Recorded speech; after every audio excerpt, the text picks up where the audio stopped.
Welcome to the bush. Today I just want to try a really simple shelter that I've got it in my head. It should work.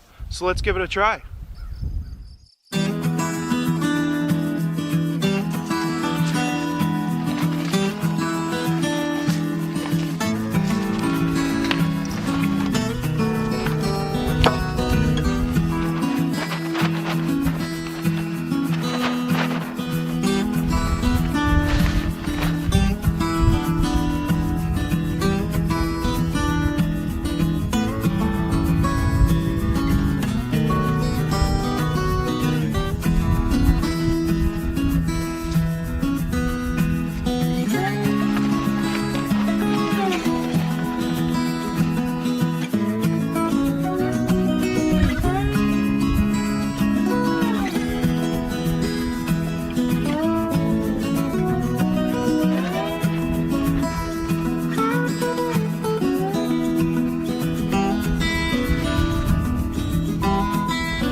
Well, does everybody know what time it is?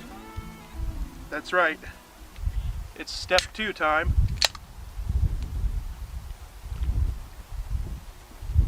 Oh, yeah, in honor of my favorite camping YouTuber, Steve Wallace. So we're supposed to get some rain. So I'm trying to get everything kind of, settled before the rain hits, and should be good as long as the rain doesn't run inside of my shelter. It shouldn't. There's only one way to find out. I had a little change of plan here. Originally, I was going to do a shelter idea where I put the A-frame on one end, and then I have a ridge pole that just goes down to the ground, and I put the tarp over it, and I was going to tuck the bottoms in, and it would be the ground, also serve as a ground cloth. Well, the idea sounded good in theory, but it didn't work in practice. So that's why we do this. We literally come out here and practice. We're learning skills, and we're learning what doesn't work for shelters. So instead, I had to think of a new idea, so I'll scratch that idea off. And I had 2 choices. I could quit, give up, and just go back home, or I could use the items that I had to make a different style of shelter.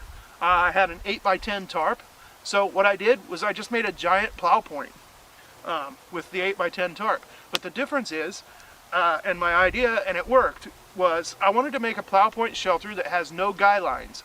So usually with the Plow-point, you have either a post in the center and a guy line that keeps it taut, and you have a ridge line, right?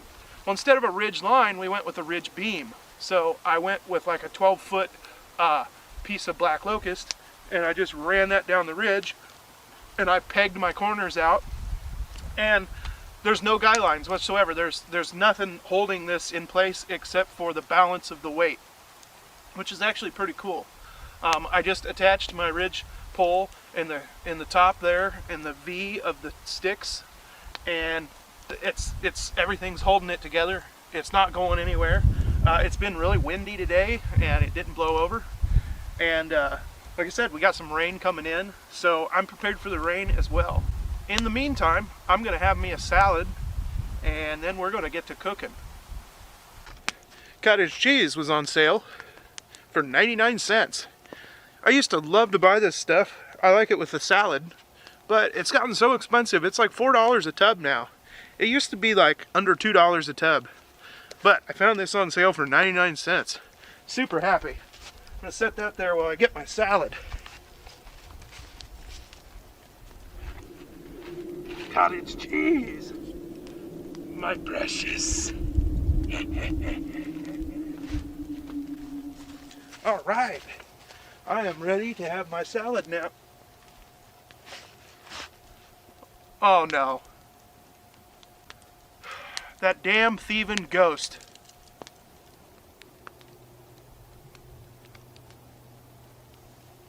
Well, I guess it's time to get started cooking. No cottage cheese for me, but that's okay because I've got a great meal planned. I'm going to make some scallops and some pasta in a garlic white wine lemon sauce. Did he say garlic? Ah!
A little parsley on top.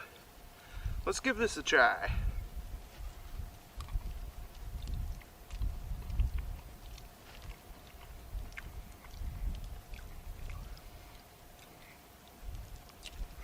It's pretty good. Maybe a little too much white wine. This is pretty good though.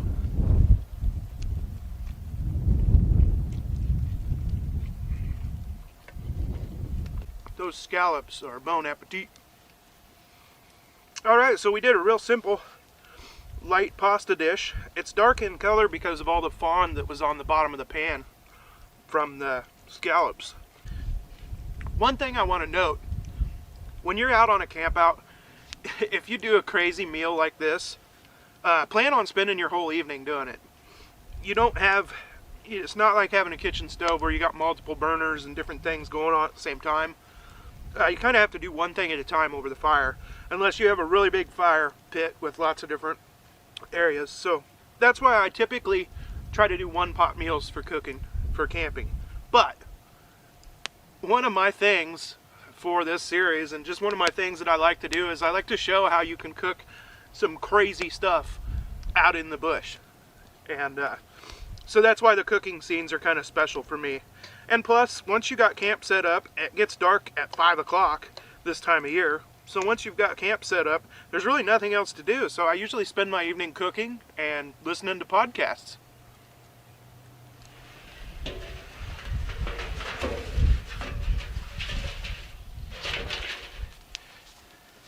Alright, so it's supposed to rain tonight. It's almost 100% guaranteed going to rain starting around midnight or 2 a.m. and it's going to go all the way until noon tomorrow. I plan on staying here. It'd be nice to stay here till 10 or 11 in the morning, maybe even longer. So I'd like to have a fire during that time. I don't want the rain to put my fire out. I found this barrel. This used to be back here for burning barrel. My grandparents used to use it for burning papers and different things when they were back here at the pond. I'm going to put my fire in it.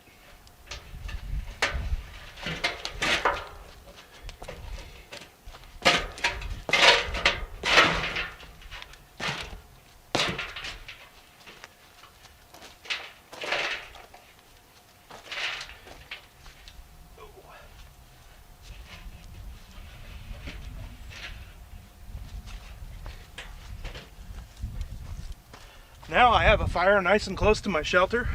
I have a pile of wood right here by my bed. I can simply reach out of my bed, grab a stick of wood, throw it in the barrel. It can rain all at once. If you prop up the front of the barrel just a little bit, it helps it draw out, but it'll still keep the rain off of our fire. So earlier today when I was setting up this tarp, I could see a bunch of daylight through the top of it. There was a bunch of pinholes in it. That's all I got. So it's gonna have to keep the rain off me. But this tarp is shot, it's rotten, so this is gonna be a wood pile tarp from now on probably. But I had to come up with a way to keep myself dry. So I just simply drug the boat up from the pond and I just balanced it kind of on the center beam. It should be fine. It's not going anywhere. You can't shake it. You can't move it. Everything's good. I don't think it'll fall on me while I'm sleeping. Hopefully not. But now I'll be able to listen to the rain not only hit the tarp, but also hit the boat. So it's like tin roof and a tarp both at the same time. How can it get any better than that? You would never believe how warm it is in here. It's like room temperature in here. Now granted, it's only in the low 40s out, but it's super, super windy. And the wind is coming from the south, so it's coming from behind me. I set it up on purpose this way. And so it's keeping all the smoke out of here. I barely feel a breeze on my face right now as far as the wind goes. And the further back in here I get, the less wind there is. So let's have a quick talk. I wanted to talk about how bushcrafting is creativity. Bushcrafting is its ingenuity. And like what I did today, taking the barrel, putting my fire in the barrel, dragging the boat up and putting it on the roof because I have holes in my tarp. Those are things that you got to think outside the box. And so, yes, there is definitely a skill set that you can develop. You can watch all the YouTube videos in the world. And you can watch the great bushcrafters, you can learn all your knots, you can do all that stuff. But when it comes down to it, being comfortable in the bush, it comes down to a lot of creativity. So I've always been kind of a creative person, so this is a creative outlet for me. So I really, really enjoy this. So again, thanks to the people that do watch these videos. I really appreciate it. And I've got a whole page and a half, 2 pages worth of ideas written down in a notebook. So and every time I come out into the bush and I do something like that, like this, it spawns, 10 more ideas. Now I know that I can put my fire in a barrel like that, and it's literally directing the heat into this shelter. Radiant heat, which is really, really cool. One time I took a thermometer out in the bush and I held it under my shelter, and it registered the same temperature as it is outside. And I thought, well, that's really weird because it feels really warm under here. That's because when you sit in front of a fire, the type of heat is radiant heat. So the air between you and the fire is not warm. It warms up the objects. Radiant heat warms up nearby objects. It's kind of a cool method of heating. That's why fires work so well when you're in an open air shelter, because the air is able to blow through, the wind is able to blow through, but you still stay warm because it's not blowing your heat away, because the air itself doesn't contain the heat. The heat transfers from the fire to your body. Don't ask me how it works. I'm going to do a little reading here, and just a little relaxation here in this nice warm shelter.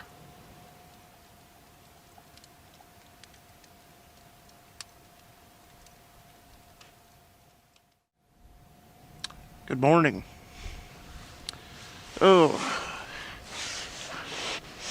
well, the weatherman, he was dead wrong. It just sprinkled off and on throughout the night, and that was it. And today, crystal clear blue skies. It was supposed to rain until noon. What in the heck? They got it all wrong. Sometimes they do. That's okay though. At least everything's not a muddy mess. I know one thing, I learned a lesson. I gotta get better padding for the ground. I'm gonna look into some different options for different styles of camping, but I could get like a 30-inch wide ground pad, you know, with some foam or something. I gotta do something because it pretty much hurts no matter what position I laid in. And I'm gonna sound like the Tin Man today walking.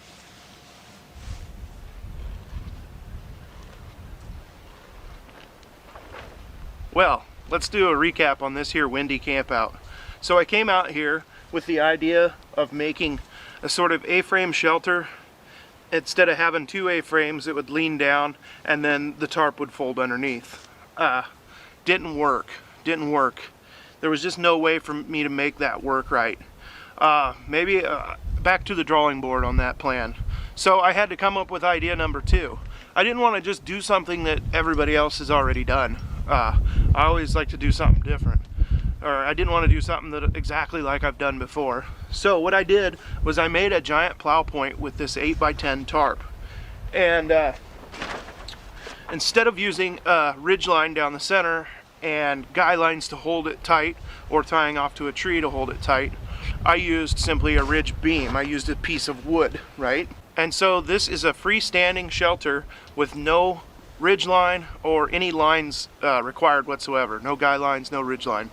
So, and it kind of holds itself. You don't have to peg down the A-frame or anything. Like, it just holds itself in place, which is pretty cool. So I found setting this up to be even easier than setting up a regular freestanding Plow-point shelter. So, something to remember. I noticed when I was setting it up that there were holes in my tarp. So there were too many holes to patch, so I put the boat up above. Kept me nice and dry all night. And then, of course, we put our fire in the barrel, and that worked good. Kept the fire going most of the night. So very simple camp out, had a good meal. Lesson learned, I'm gonna get some sort of a ground pad that's better than that green military ground pad I got, because it just wasn't cutting it. No matter how I laid, it hurt. The ground was so hard. So anyhow, I'm gonna get packed up and get out of here and enjoy this beautiful day. I thought it was gonna be a rainy day, so time to enjoy this beautiful day. Thanks everybody for tuning in. Make sure you hit the like and subscribe button, ring the bell, and leave me a comment. We'll see you next time in the bush.